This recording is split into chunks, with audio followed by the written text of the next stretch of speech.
Welcome, everyone, to another episode of the podcast. Well, it is December, and I'm not totally sure how we got to the end of the year already, but here we are. My team and I are taking a vacation starting on December 18th, so we won't have any new podcast episodes after that date until January. If you miss us for a few weeks, that's why. Today's guest is Brandee Hommerding, a certified nutrition therapy practitioner and a self-proclaimed diet culture dropout. Our discussion centers on the profound impact of diet culture on women's health and hormones, shedding light on its often unnoticed influence. Brandee shares her journey exploring what led her to become a holistic nutritionist, particularly focusing on women's hormone health in the context of combating diet culture. We unravel the complexities of diet culture, its subtle influences, and the disruptive effects of popular diet trends like keto, veganism, and intermittent fasting. In this episode, we'll learn about the pitfalls associated with these dietary approaches, how they disconnect women from their bodies, and the resulting hormonal disruptions. We even get into a brief conversation about Ozempic and other weight loss drugs. Brandee offers actionable steps for women to break free from diet culture and embrace holistic approaches to nurture their hormonal health. If this topic resonates with you, please share it widely. And don't forget to leave a review or rating on Apple Podcasts or Spotify. These reviews and ratings help so much and they mean so much to me. And I really appreciate you taking the time to do that for me. I hope you enjoy this episode. Hi, Brandee. Thank you so much for being on the podcast with me. Hi, Nicole. Thank you so much for having me. Yes, I am thrilled to have this conversation. And just so everyone knows, Brandee was in my program over this last year, and I am really pumped to talk about this topic because this is not really something that I have touched on in depth on the podcast. So let's get into it, huh? Sounds good. Okay, great. So let's talk a little bit about your background and what inspired you to become a holistic nutritionist and focus on women's health, but with a particular focus on combating or addressing diet culture. Yeah. So my journey as a holistic nutrition provider actually started in 2017. And before that, I was an interventional radiology tech. So I was involved in the medical world and for 12 years before I decided to make a shift and explore other options. I have a background where I grew up in the Midwest. There was not a ton of emphasis placed on like nutrition. We ate well, but we didn't have the diversity. Like, I don't think I had avocado until I was like in my mid 20s. I don't think I had Brussels sprouts until I was in my 30s. Like, I'm kind of the same. Yeah. There was not a ton of emphasis put on diversity and trying different things. So when I moved to Colorado to Denver, I learned a lot about new foods to eat. And just working in that medical field, I started to see myself the impact that diet and lifestyle can really have on a person's health and their health outcomes. And with me really embracing a new way of fueling my body, I was like, if I can feel so much different, how can other people feel so much different as well? And I realized I was really more in a sick care type of environment versus healthcare. So I made the shift to become a nutrition therapy practitioner and really wanted to focus on women's health and women's hormones because I didn't have that education either. It was not really talked about. Periods, hormones, anything that were not really talked about in my household growing up. And so I relied on, I'm going to date myself here, YM and 17 magazines to tell me what the F was going on with my body. So, Girl, it's so relatable. So relatable. YM. I completely forgot about that one. Wow. Yes. Yeah.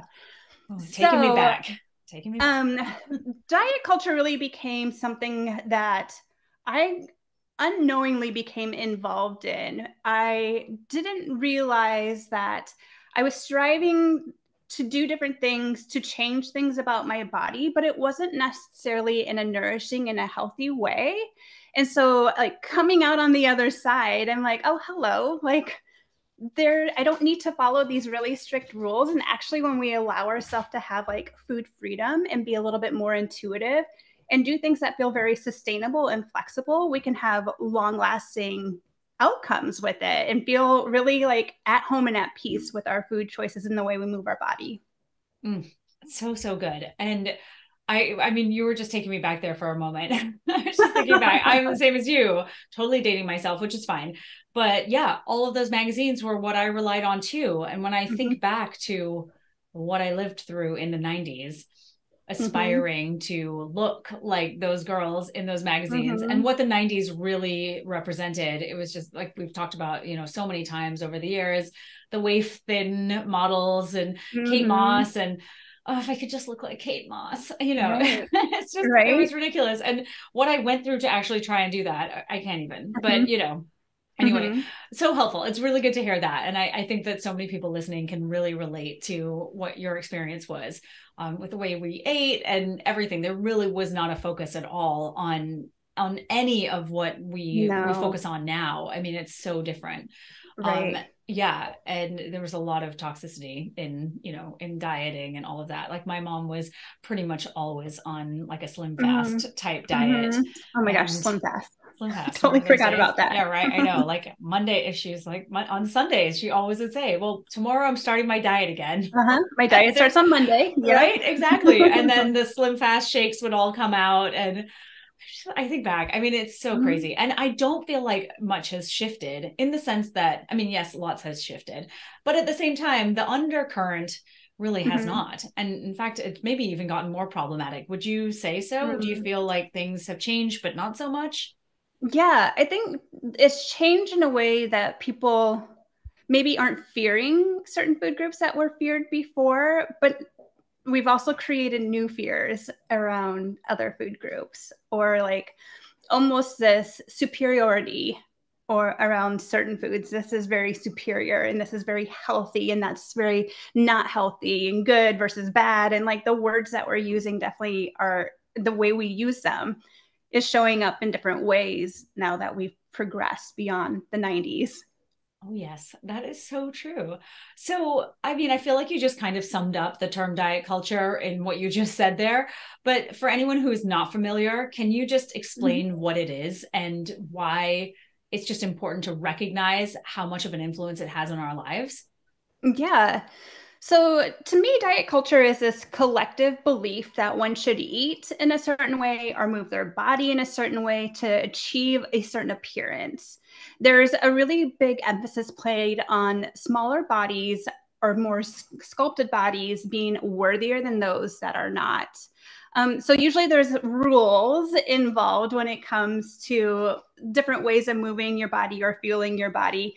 And these rules tend to have us be really disconnected from what our body really needs. So diet culture is telling us if you do X action, you will achieve X result. Right. Okay. Very helpful. And so, is there anything else that is related to diet culture that you feel has an influence on our lives like this? Like I said, it's very pervasive. Obviously, it's been around for a long period of time. I mean I think it's bad now, but then I remember in the 60s, I've seen screenshots of old magazines and the Mm-hmm. diets that were in those. And I believe I saw one the other day and it said something about have a glass of wine with breakfast and a glass of wine with lunch and then finish off the rest of the bottle with dinner and include a few cigarettes in there too to suppress your appetite. It's, Uh-huh. I mean, insanity, right? So do you Mm-hmm. feel like there's anything else that has really sort of like blanket influenced our lives as it relates to diet culture? Yeah, hustle culture. Like Oh, this yeah. work hard and like I used to wear this busy badge, like a badge of honor. I was working all these hours. I was picking up extra call. I was barely sleeping. Like when we got called in for these cases overnight at the work I was doing, it would be like, oh my gosh, woe is me. Everybody would be like, what can I do for you? Can I buy you coffee? Can I buy you lunch? Can I do this? And it was like, I'm exhausted. I just want to go home, but you need me. So I have to stay. So it was this hustle culture, I think that also can really overlap our diet culture a lot and make us feel a worthiness is placed on it if we're busier, if we have a lot going on versus if we are taking time to relax and just be. Yeah, seriously. Wow, that is such a great point. I know. I think that we all go through that. I don't know. Now that I'm in my 40s, I can't do it anymore. It's impossible. Or at least it Right. feels that way. And if I do, I pay a huge price for it. So I think that that's really Mm-hmm. what it comes down to. So coming back to this diet culture phenomenon, it's obviously pervasive, like I was talking about. What are some insights into the ways it influences women and influences us in our behavior without maybe even us realizing it? Yeah. So I think one of the big things here is like this need to feel like we belong and we're doing something as with somebody else, like a collective, right? I know for me, especially when I was working at the hospital, it was like different trends would roll through the department at different times. And it's like, okay, now everybody's doing Whole30. Okay, now everybody's doing keto. Okay, now everybody's not doing any processed sugar. There's all these different trends and feeling like I need to hop on that wagon because I'm going to be left behind and I'm not going to have the same results. And then they're going to be light years ahead of me and feel amazing. I'm not going to feel that way. So that's one big thing. But then also the words that we use can really help us to decipher like, is that how I truly feel? Or is that I'm saying these words because I've restricted myself in so many other areas when it comes to how I'm feeling my body? For instance, if we're using the words like cheat day, or I'm going to have this treat, or I'm being really naughty today, I'm going to have this cookie, or I'm being really good today, I'm going to only have this salad and not join everybody else with dining out, like whatever, like these words can really influence us. And it's because of our outside environment. I mean, there's so much information on social media that we're bombarded every day by diet culture, whether we realize it or not. Yeah. Oh, I can't get over it. The language. When I became aware of that, I really was so shocked that this is how we talk to ourselves about food. And this idea that certain foods are good and other foods are bad. I mean, it's deeply ingrained in us from generations, not generations, decades now. And Yes. so I'm curious what your thoughts are on that. Just the fact that it's been going on for so long. Yeah. I mean, we have to, if we really peel back the layers, like thinking for myself, like growing up in the Midwest and my grandparents were farmers, like they were not disconnected from their intuitive needs. They ate 3 meals a day. They made sure that they were taking breaks. And somehow we got really disconnected from that. And it was like all of this outside influence is telling us to eat during only these certain times. If we look back even more to like ancestrally, they did different forms of like intermittent fasting because out of necessity. It wasn't that they're like, okay, it's noon, we can now eat our first meal. They did that out of necessity. But they also did a lot more of like feasting to fuel their body for those fasting times that were coming when they knew that, hey, we're not going to have as many animals or grains or whatever available to us. And so we're going to kind of store up for when we don't have, on the leaner times, we don't have access to things. Right. No, for sure. And obviously modern life has afforded us a huge amount of food. I mean, many of us, not all of us, and food that is obviously not what our grandparents ate, definitely not what the ancestors ate. I think back to, again, going back to the 90s and growing up in that time. And I think it's important for anyone who's listening to think back to, right, how this is sort of this pervasive diet culture has infiltrated their lives and their thinking. Because I think back to being a teenager and only allowing myself like 25 grams of fat a day, because you can't go over 25 grams of fat a day. That's like basically a rule, and you're in big trouble if you do. And I used to eat so many Snackwell's cookies because, of course, they had 0 grams of fat. And they were the best. And then I remember what was it? The potato chips that come in the can, Pringles. Yeah, Pringles. The Pringles came out with the 0 fat Pringles. I think they were made with like Olein or Olein, that fat or that fake fat.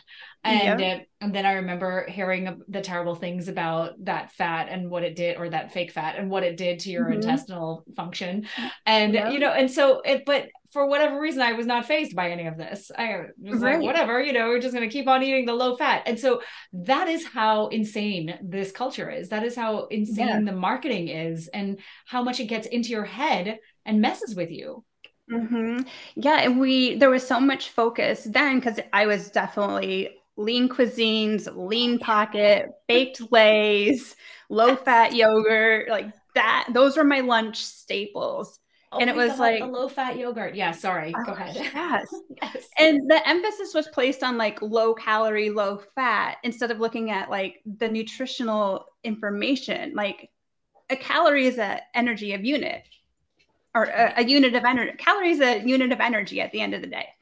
So how that energy is going to provide different information. So if 100 calories of Skittles is very different than 100 calories of strawberries, like the nutritional information is very different there. And there is so much emphasis placed on these low calorie, low fat items that we weren't really thinking about the nutritional deficiencies that could be occurring with that. No, 100% not. I mean, because I don't feel as though we were ever even educated about it to any degree. I mean, the baked lays, oh my gosh, I used to get those with my Subway tuna sandwich on whole wheat bread because you did the whole wheat over the white bread and the tuna because you Yep. didn't get the meat because the meat was bad. Oh my God. Mm-hmm. Anyway, we could go on. But I just think about how much that influenced me not only in that decade of my life, but through my 20s and even into my 30s, Mm-hmm. that thinking and those ingrained belief systems. Like Yes. how, and then I think about the diets nowadays that are popular. We won't say fad diets, like we said. Right. The We won't trending trending diets, nutritional right? nutritional ways. Exactly. So, right. So things like the keto diet and the low carb and the super low carb and And the carnivore. carnivore diet and the vegetarian diet and vegan diets or plant-based, and again, this isn't throwing shade on anyone who's chosen to use any of those diets for any reason, but there are inherent problems with these, right? Like, can you talk a Mhm. little bit about that? Because I feel like those are not so different to the Snackwell's baked lays situation that we had in the 90s. Right, right. And I think it's important to emphasize too that some of those diets arose for like more of like a medical necessity. There are some people that can really benefit from a more focused way of eating than other people. But typically, they're working with a practitioner or a professional who can help guide them through that journey. Now we have this access to so much information, this overwhelming amount of information. You can Google anything and get all the information. You can search anything on Instagram and get told multiple different things. And so when we are really restricting different food sources or nutrients, we're really putting our body at this deficit in that there's some nutritional deficiencies that can occur. And we really want to focus on like food first. We can't out supplement a diet or a lifestyle. Yes, there's supplements that can bridge a gap, but it should never be used as a sole replacement. So when we have these nutritional deficiencies show up, the body is going to be like, okay, hey, we have limited number of resources available here. What are we going to sacrifice so that we can focus on the things that are essential for life? And a lot of times what gets sacrificed is our hormones. And we're not having healthy hormone creation and we're not having ovulation because reproduction is not a requirement for sustaining life. It's just kind of this extra amazing bonus where we get really good feeling hormones and we can have energy. We can have so many benefits from our hormones. So when we have these deficiencies because of the lack of nutrients or lack of diversity, then we can really start to hinder the body's processes. Yes. Oh, for sure. I know. And you're so right on that we are not required to procreate to sustain our lives. So, of course, that's where we feel the hit the most is the menstrual cycle and then our fertility. And I think that so many women in the modern world view that as some sort of design flaw, when in fact it's your body working exactly the way it should be. And it's telling you in its own language, in its own way, Mm-hmm. that like something's really wrong. Yeah, Yeah. exactly. I think to mention real quick is that when we're having these big restrictions around things too, it can put a lot of stress on the body. And the body doesn't like stress. It thinks it needs it's responding to a life-threatening situation. It doesn't understand or can't differentiate between, hey, I'm undernourishing my body and over exercising versus I'm being chased by a bear. It can't differentiate between that. It's going to respond the same way. And again, life-saving factors are going to be prioritized, and other things that don't sustain our life are going to be a little bit sacrificed there. Right. No, for sure. So do you want to share a little bit about your thoughts on some of these diets? Do you feel like they're sustainable? Do you feel like in some instances they make sense? I'm just curious what your thoughts are, because obviously there are many people utilizing different diets right now, and some people swear by them and others say it ruined their lives and, they lost their period or whatever, all kinds of things happen. Yeah. Yeah. Well, I think the biggest and easiest one to that comes to mind is calorie counting and macro counting. I think there's a time and place for it to get an understanding of hey, where am I at? But to utilize that long term can feel really restrictive and can create this sense around good versus bad again. Oh, I was good, I hit my macros today, or I was bad, I went over calories, or it disconnects us from what our body actually needs. And we're like, oh, can I eat that Greek yogurt bowl? Well, let me type it into my app and see, oh, nope, it has too much fat. I'm going to go over my fat macros. Oh, it's too many calories. I'm going to go over my calories macros. And so it really causes this warped relationship with food. And you're also now looking for foods to see if you can eat them, if they fit my macros, or if it keeps me under my calorie count for the day. So disconnection from the body is a huge one when it comes to that. It's so good. It's so true. It's really helpful to hear that. And so what are your thoughts on how one starts to deconstruct these feelings that they have, or, how do you start to break free from this diet culture that we're all sort of trapped in, I suppose you could say, and start to adopt more of a holistic approach to managing our health and sort of nurturing our hormones? Yeah. I think the biggest thing is to get curious. What words or phrases are showing up for you that you maybe wouldn't have used if it wasn't for a way of eating or moving your body that was influenced by somebody else? And then asking yourself, what do I really believe? Do I believe this is true for me? Or is this true for somebody else? We're all such a unique individual person that we really are on our own journey, and what may work for you may not work for me. So we have to really kind of peel that all back and be like, what am I trying to achieve?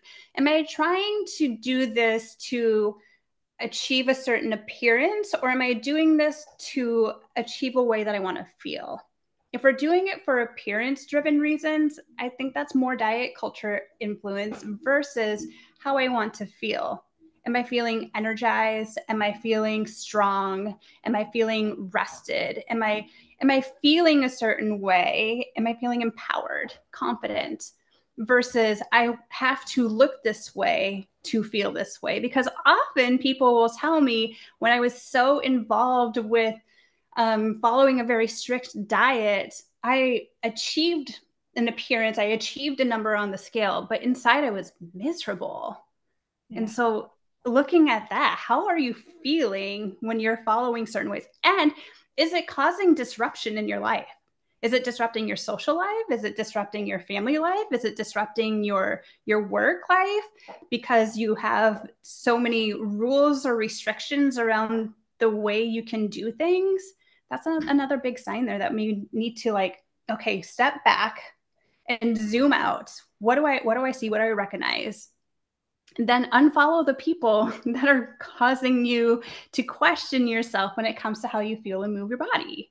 And that's going to have the biggest influence there. Surround yourself with people who make you feel good no matter what you decide to eat or how to move your body.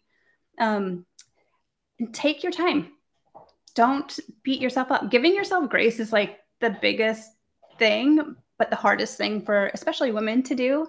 And be like, okay, I maybe didn't like the way that I felt. If we're feeling shame and guilt for missing a workout or for eating a certain food, that's kind of a big sign too that maybe you're being a little bit too influenced by diet culture and not what really you believe in. Right. Yeah, we were talking about this before we started recording about the fact that there's so many diets. Obviously, there's a million diet books. Everyone has got their quote unquote trademarked diet plan with a special name. And I was saying, at least this is my experience, that it feels so much like they're all the same to some degree, and they're just packaged a little bit differently. What are your thoughts on that? Yeah, I think for the most part, I would agree. Like a lot of them are, let's eat more fruits and vegetables and more fiber. A lot of them, not all of them. But it's kind of the same basis. I always teach my clients, I want you to visualize a fat, a carb, and a protein at every single meal. Or can you identify them on your plate? And I help them to know what is actually a fat, a carb, and a protein. Because we want to make sure that we have all of those macronutrients because your body uses them all very differently. So if we're really restricting one or eliminating one, then the body's kind of like, oh, hey, I'm missing out on some of my resources that I really need here. Right. No, for sure. And I think that that's what it is. It's just, again, the villainization of a certain food group that then becomes so pervasive in our society. And there's so much fear mongering around it. And I just feel like we have to get back to basics. That's kind of what I was talking about with, saying that so many of these diets I see are kind of the same, and that they're all telling us to do the same thing, which is to go back to the foundational pillars of just eating. And but I feel like stepping out of that fear of food is so difficult, and I feel like it takes a lot of work. Do you find that with your clients, that for some it's like a real long process? Yeah, it is. And what I do with my clients is we really are peeling back these layers to the stories that we've created around food and going back to like, when did this story even start? And it was so cool to have these realizations with my clients. And they're like, oh my gosh, like 20 years ago is when this all started. And like, oh, this is so cool. Like, look how now we have the awareness around it. Now we have the opportunity to start shifting. And it's going to take a little bit to shift, because our ego is going to step in and is going to tell us, oh no, we're doing it wrong, if we decide to now include that or use different words to explain what we're doing. But I also think that one of the hardest things for people is when we can wear, just like I was wearing a busy badge in hustle culture, we can also wear our dietary badge in diet culture too. And it's like, no, I'm keto. And when we no longer decide that that resonates with us, then we feel almost this shame and guilt for who we are changing. And then this need to explain in depth to everybody around us, when it doesn't really matter at the end of the day. You can change our choices, our viewpoints all shift so much throughout our lives. And we're allowed to do that. So don't feel the need that you have to explain yourself so much to every single person around you when it comes to your dietary choices. Yeah, that's such good advice. Do you have any other advice around any of this? Because like I said, I feel like it's layered. You said that, and it's so nuanced. And, I think about my mom, for instance. I hope she's not listening to this. Because I feel like, she hasn't talked about it in a while, but until relatively recently, she's talking about, being on a diet or losing weight or, really attaching I don't even want to say her self-worth, because I really don't think it's the case anymore, but I feel like it was for a long time, because that was the environment she grew up in and lived in for so long. But you're attaching basically all of your worthiness to how you look and how much the scale says. And I don't know, do you have any thoughts on that? Because I feel like our parents' generation is very different to the generation now. I feel, or at least the younger generations, things have shifted dramatically. And yet, as we said earlier, it's still kind of the same. Yeah. One of my biggest pieces of advice that I give all my clients that I work with is put your scale in the trunk of your car or the top shelf of your closet, because we're not going to use that for a measure of success. We need to really dive into what our body, because here, if it's in the trunk of your car, you're very unlikely to walk out there in your underwear in the morning and hop on the scale with the whole neighborhood being like, what's she weighing today? Right? So we need to put a little time and space between the accessibility of it. So out of sight, out of mind, and being a little bit more, how do I feel in my body today? We can often use that scale to also reward ourselves and be like, oh, the scale went down. Okay, this means I get to have more treats. Or, which then turns into the self-sabotage, or the scale went up. Crap, the scale went up. So now I'm going to either go into this big restriction, or I'm going to say F it and I'm going to eat more, because why do I even try? It doesn't matter. So the scale is not going to represent the mental relationship that you're having with food and yourself, the emotional growth that you're having. It's not going to let us know how much stronger you're feeling in the gym. It's not going to tell us how great your sleep is at night. It's not going to let us know how many more vegetables, how much more fiber you're eating in a day. The scale doesn't tell us that. It just tells you what you're against gravity, how much you weigh against gravity. What is your force against gravity?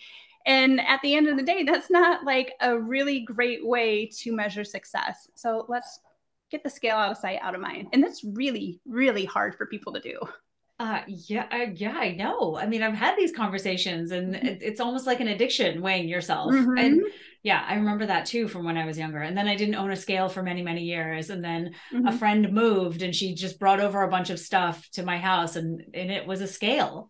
And I was like, wow, I might weigh myself and see what I weigh, because I have no idea. Right. And yeah, I know it's just such a strange thing that this is what we do. Like you said, this is the one metric of success when we're taking care of our health, when there are a million others, like you said, getting a good night of sleep. I mean, my Aura ring tells me that I get good sleep, and then it tells me when I don't. And that to me is so much more important now. I didn't think about sleep in my 20s though. Did you? Right? No. I was like, I don't need sleep. All good. I can do this on 4 hours of sleep. I got this. And technically you could. That's the thing. That's the difference now, I guess, right? Is that anyone who's in their 20s listening, just enjoy it while you can. Yeah. Okay, I want to switch gears a little bit and talk about the weight loss drugs, because I feel like something I just thought of, and I know we didn't really talk about it. I feel like you must have read my mind, because I was thinking about this earlier today. I was thinking about it because I was thinking about my mom and the Slim Fast, and I was thinking back to being a teenager, and I managed to get myself some of those fen pills because I wanted to not eat. Whatever. Anyway, and and lose weight off of whatever I even weighed. I don't even know, maybe 115 or 20 pounds. And I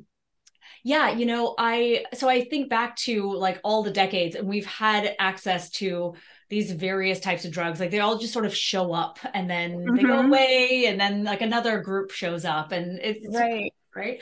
And so now here we are early 2022, 2023, and we have Ozempic and Manjaro, and I don't know what the third one is. But I know Wegovy, right? Thank you. And and so those are semaglutide. Is that how you pronounce it? I think you pronounce it right. I think so.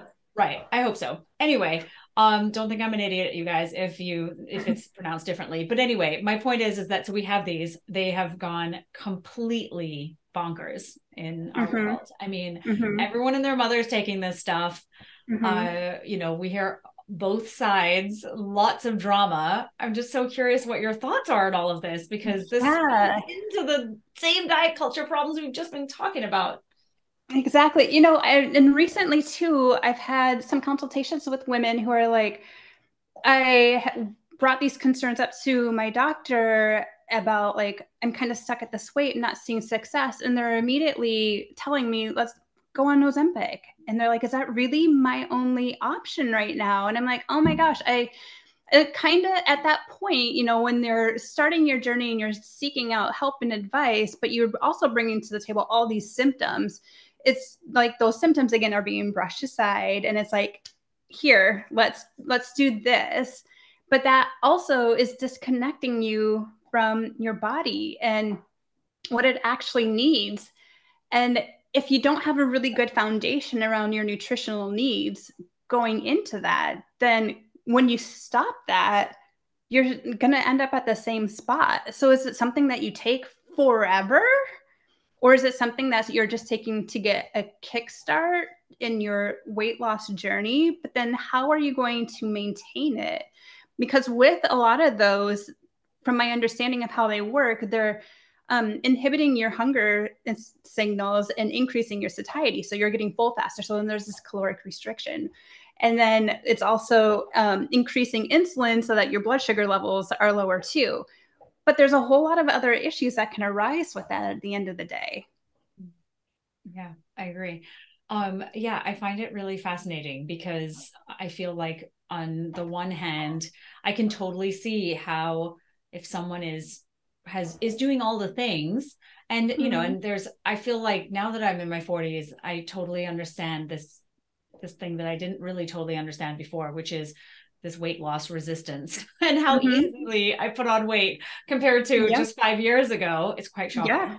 And how much harder it feels to lose it. And not that I'm, you know, all over the place or trying to lose all this weight or anything like that, but it is quite amazing how those 5 pounds just showed up and, or, you know, whatever. Cause like things feel tighter and I'm like, oh shoot. And so I think about that. So I really do understand if someone is doing all the things and they need something to put them, you know, get them over motivation. That hump. Yeah, right. And like it's the thing. And I see that. I see all the comments on Instagram and various other places of people saying like, this is the only thing that has worked for me in the last 18 months or whatever. And I'm doing all the things. So I really totally get that. And then at the same time, like you said, it just feels like it's the first line of defense now. I had a friend the other day, she has type 1 diabetes and she's been having, you know, she has what they call, I think, diabetes fatigue or something along those lines where you just, you know, you're exhausted from constantly measuring, constantly making sure that everything is stable. And so she's been a little bit lax. And so and also she was moving and all these things were going on in her life. And she went to her doctor and she was talking through what she's experiencing and whatnot. And she feels like she can get back on track and start lifting weights and whatever. But that was her doctor's first recommendation was maybe you should try Ozempic. And she was so skeptical about it. She just was like, I can't believe like this is what I'm being offered. This can't be it. I'm like, I think we have to remember that we're also, you know, talking of diet culture, we're also in this culture of, well, medication is the first line of defense for any mainstream doctor, really. I mean, yes, there are some lifestyle things that are introduced, but not really. And I think a lot of that happens because the medical professionals don't have the time or resources to sit down and really do maybe the proper education. Right. And they maybe don't have the proper education either to be like, okay, here, like I have a bunch of clients that are like, have either been offered Ozempic, but nobody wanted to do a full hormone panel to see like, hey, my hormones are shifting. I'm now perimenopausal. Like, can we look and see if there's other ways that we can support my body nutritionally? And maybe there are a couple supplements to help bridge the gap until we are able to get a little bit more stable. But also they're also throwing out these other diets again, like intermittent fasting and going keto is still one that's being offered to women who are struggling a little bit with their blood sugars or dealing with polycystic ovarian syndrome. And when women are given those options, they feel a little bit helpless and almost like it was a slap in the face. Like, don't you think I'm already doing things to support my body? And now you're just telling me, here, just take this pill and it will take care of all your problems. Right. Yes, I know. And I think that, again, that's the culture and the expectation in a way at this point. And it's really unfortunate, but it's just the sort of system that we have to work within. So speaking of, do you have any, I guess, final words of wisdom or advice for women who are being offered Ozempic or are struggling or, you know, feeling like they really check the boxes and on so much of what we've talked about as it relates to the diet culture piece? Yeah. So first, you know your body better than anybody else. So if you feel like something is off in your body, you really have to advocate for yourself. And if you're being offered a dietary way or a medication that doesn't feel good to you, doesn't resonate with you, you need to explore your other options, or you need to inquire and be like, why is this the only option you're offering me? Could we do X instead? And so you do have to maybe do a little research or surround yourself with the right community who has the opportunity to provide you with that information of what you should be having, what type of discussions you should be having with your doctors. And then when it comes to like diet culture in general, like, let's get back to the foundation. What is your nutritional foundation? This is something I really work with my clients on as well. I'm like, I want to build you a solid foundation and what you feel like feels best in your body. So let's say you do have a weekend away and where you're enjoying yourself. First of all, after you go on vacation, never step on the scale. Do not step on the scale. Nothing feels worse than coming back from this amazing trip than having this guilt trip when you step on the scale. Like, let's not do that. So really figure out when you do, let's say, go a little off of your foundation, how can you get back to your foundation? What feels good to you? Get really strong in that and let it be okay that your thoughts have changed as well. Let them evolve, let them grow. And the way that you feel your body 10 years ago should be, maybe, hopefully, depending if you're involved with diet culture like I was, very different than the way you're feeling your body today. And even 10 years from today, it could evolve even beyond that. Yes, absolutely. And, it's funny as you were talking, I know we were going to wrap this up, but I had another question about our wellness community and just sort of we joke the wellness mafia, but that's kind of what it is. I wonder, and I don't really wonder because I have an idea of this, but I think about how much that group of people or their influence has affected or created or sort of contributed to diet culture. Mm-hmm. I feel like, or the toxicity in diet culture, because I think that that's another thing entirely that we look at them and they're all talking about like eating a certain diet, eating a certain time, doing all these things, really only, doing intermittent fasting, cold showers, saunas, all of it. It all feels very extreme. And I imagine to someone who is outside of our world, because I feel like we've been immersed in it for so long now, like we get it and like we can discern. But for someone looking in from the outside, they're like, oh my gosh, I have to do all of these things. And right. And I know it goes back to exactly what we've talked about throughout this whole conversation, but I am curious what your thoughts are about how the wellness industry has influenced this perspective on diets. Yeah, I feel like that it's a slippery slope there too, right? I hate the term healthy eating. Oh my gosh.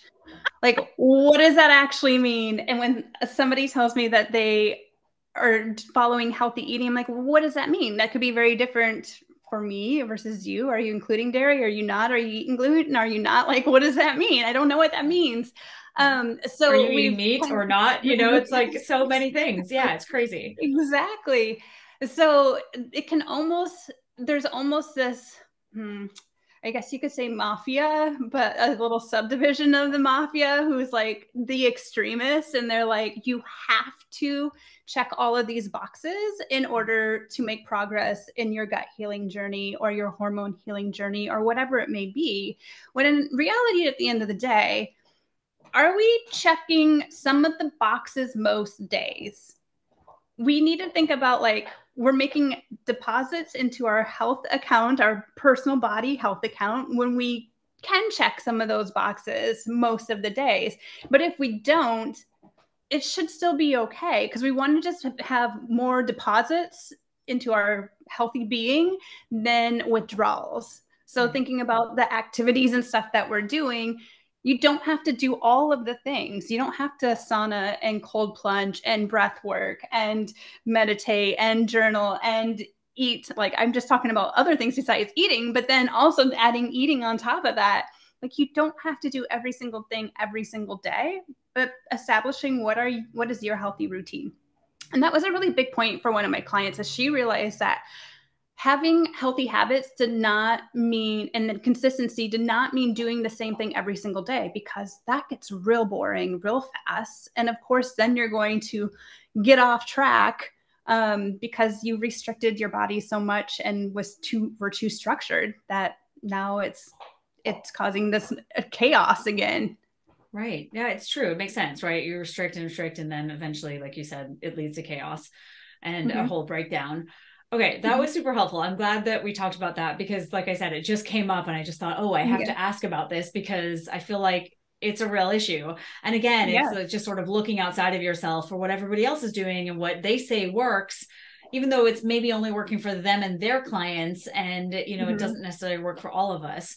So Right. yeah, I think for women particularly, we're so susceptible to this because we're constantly, Yep. I get it. Like we're trying to, you know, look good and feel good and all the Mm-hmm. things. And we're very focused on self-improvement, I think, generally speaking. So, you know, I get that we do that, but I also feel like also so much of the research that's been done on a lot of these practices has been done on young, healthy men and Mm-hmm. not Mm-hmm. even on women at all. And so there's Mm-hmm. that piece too. Like, how effective are all of these things on our Right. bodies and our health? Right. Especially because our hormones are changing every single day. And that's why, you know, there aren't a ton of studies around the different diets because with women involved in them, because we are changing every single day. Whereas men, their hormones are resetting every 24 hours. So it's easy to do studies around different dietary things for them because they're kind of starting over with a blank slate every day. Yeah. Where we add in a lot of anomalies, and then it's like, well, she was on her period and she was in her ovulatory phase. And so they're very different. That's what's happening to your body at those times. Totally, totally. Wow. Well, thank you so much. This was a really good conversation. Can you share with everyone where they can find you and your work? I just think that what you do is so, so important because we've got to deconstruct this whole thing. It's too much. It's ridiculous. Yeah, so you can find me on Instagram at Be Collective Wellness, and that's B like a bumblebee. So Be Collective Wellness. My website is becollectivewellness.com. Amazing. Thanks so much. I really, really appreciate Thank your time with me. you.